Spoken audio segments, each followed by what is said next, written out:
یوحوا کا کردار خالد بھلا نہیں پا رہا تھا اور 4 برس پرانی باتیں اسے سنائی دے رہی تھی۔ وہ مدینے کی طرف چلا جا رہا تھا اور احد کی پہاڑی اوپر اٹھتی چلی آ رہی تھی۔ قریش کے سردار 2 گروہوں میں بٹ گئے تھے۔ ان کی آپس میں دشمنی پیدا نہیں ہوئی تھی، لیکن پیار محبت اتحاد والی پہلی سی بات بھی نہیں رہی تھی۔ خالد کو یاد آ رہا تھا کہ سب ابو سفیان کی سرداری اور سالاری کو تسلیم کرتے تھے، لیکن کھچاؤ سا پیدا ہو گیا تھا۔ جب اتحاد کی ضرورت تھی، اس وقت اہل قریش نفاق کے رستے پر چل نکلے تھے۔ خالد کو یہ صورتحال سخت ناگوار گزرتی تھی۔ کیا آپ کو معلوم نہیں کہ آپس کا نفاق دشمن کو تقویت دیتا ہے؟ خالد نے ایک روز ابو سفیان سے کہا تھا۔ کیا آپ نے کبھی سوچا ہے کہ اس نفاق کو اتفاق میں کس طرح بدلا جا سکتا ہے؟ بہت سوچا ہے خالد، ابو سفیان نے اکتائے ہوئے سے لہجے میں کہا۔ بہت سوچا ہے۔ سب مجھے پہلے کی طرح ملتے ہیں، لیکن میں محسوس کرتا ہوں کہ بعض کے دل صاف نہیں ہیں۔ کیا تم کوئی صورت پیدا کر سکتے ہو کہ دلوں سے میل نکل جائے؟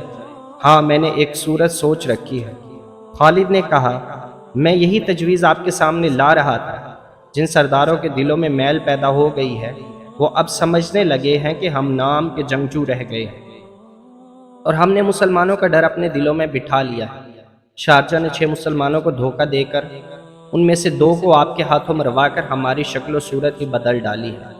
اس کا علاج یہ ہے کہ ہم مدینہ پر حملہ کریں یا مسلمانوں کو کہیں للکاریں اور ثابت کر دیں کہ ہم جنگجو ہیں اور ہم مسلمانوں کو ختم کر کے ہی دم لیں گے۔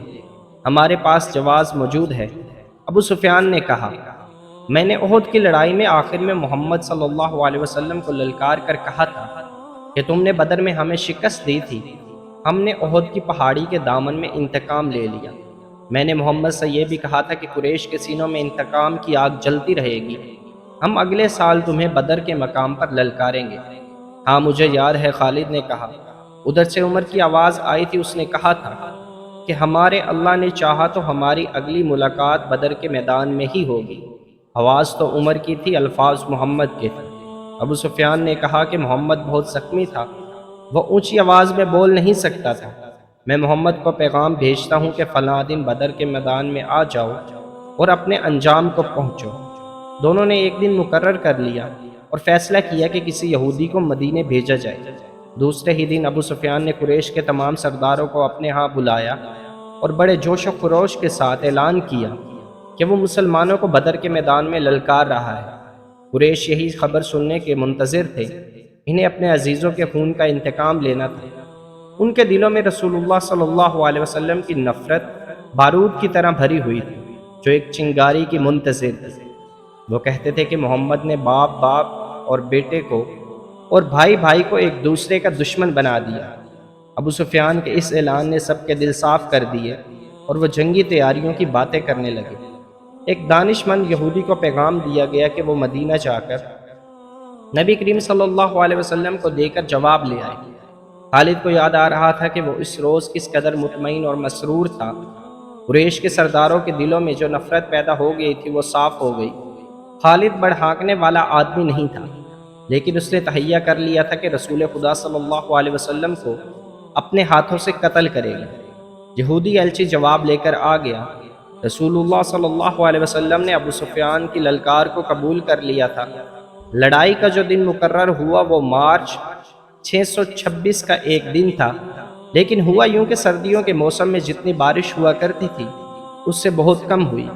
اس کا نتیجہ یہ ہوا کہ یہ موسم تقریباً خوش گزر گیا اور مارچ کے مہینے میں گرمی اتنی زیادہ ہو گئی جتنی اس کے 2-3 ماہ بعد ہوا کرتی تھی۔ ابو سفیان نے اس موسم کو لڑائی کے لیے موزوں نہ سمجھا۔ اس یاد نے خالد کو شرمسار سا کر دیا۔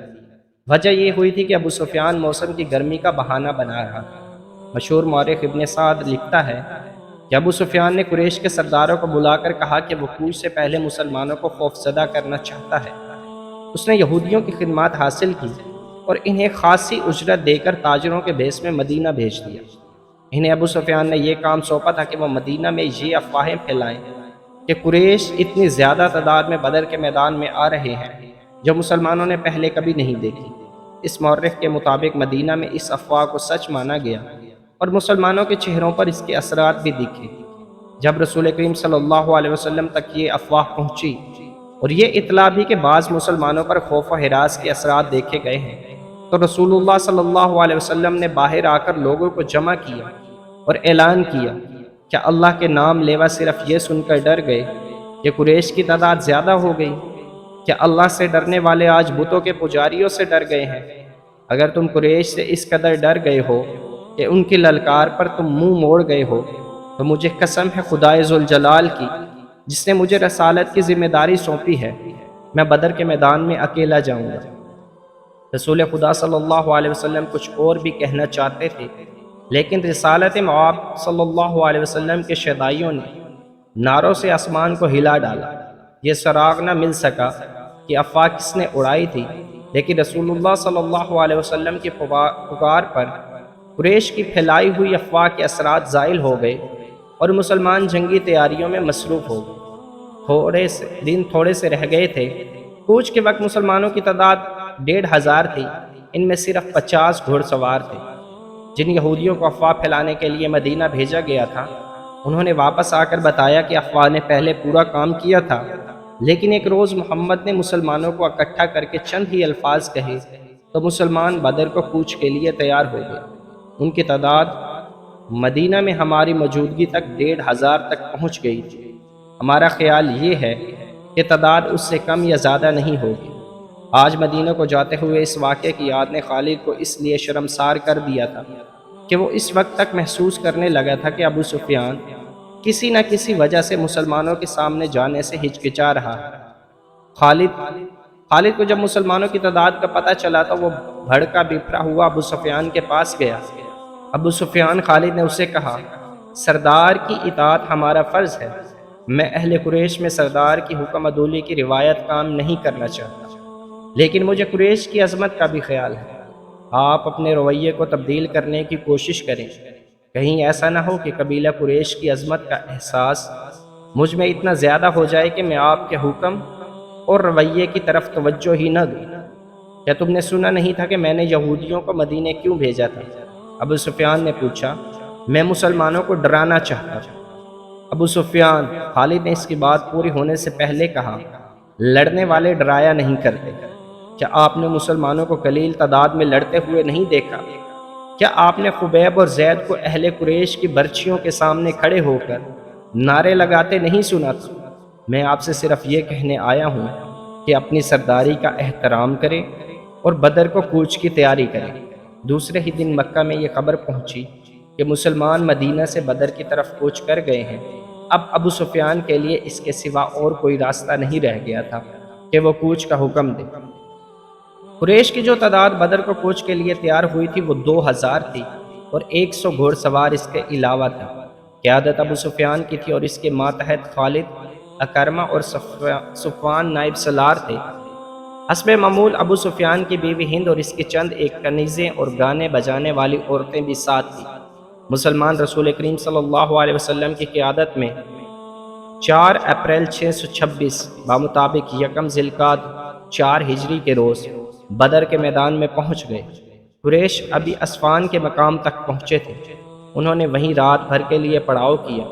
علل صبح ان کی روانگی تھی، لیکن صبح طلوع ہوتے ہی ابو سفیان نے اپنے لشکر کو فوج کا حکم دینے کی بجائے اکٹھا کیا اور لشکر سے یوں مخاطب ہوا، قریش کے بہادروں، مسلمان تمہارے نام سے ڈرتے ہیں، اب ان کے ساتھ ہماری جنگ فیصلہ کن ہوگی۔ ان مٹھی بھر مسلمانوں کا ہم نام و نشان مٹا دیں گے۔ نہ محمد اس دنیا میں رہے گا اور نہ کوئی اس کا نام لینے والا، لیکن ہم ایسے حالات میں لڑنے جا رہے ہیں جو ہمارے خلاف جا سکتے ہیں، ہماری شکست کا باعث بن سکتے ہیں۔ تم دیکھ رہے ہو کہ ہم اپنے ساتھ پورا اناج نہیں لا سکے، مزید اناج ملنے کی امید بھی نہیں، کیونکہ خشک سالی نے قحط کی صورت پیدا کر دی ہے۔ پھر اس گرمی کو دیکھو، میں نہیں چاہتا کہ میں اپنے بہادروں کو بھوکا اور پیاسا مروا دوں۔ میں فیصلہ کن جنگ کے لیے موزوں حالات کا انتظار کروں گا۔ ہم آگے نہیں جائیں گے، مکے کو کوچ کرو۔ خالد کو یاد آ رہا تھا کہ قریش کے لشکر نے 2 طرح کے نعرے بلند کیے۔ ایک ان کے نعرے تھے جو انہی حالات میں مسلمانوں کے خلاف لڑنے کا عزم کیے ہوئے تھے، دوسرے نعرے ابو سفیان کے فیصلے کی تائید میں تھے، لیکن حکم سب کو ماننا تھا۔ خالد، اکرمہ اور سفیان نے ابو سفیان کا یہ حکم ماننے سے انکار کر دیا تھا۔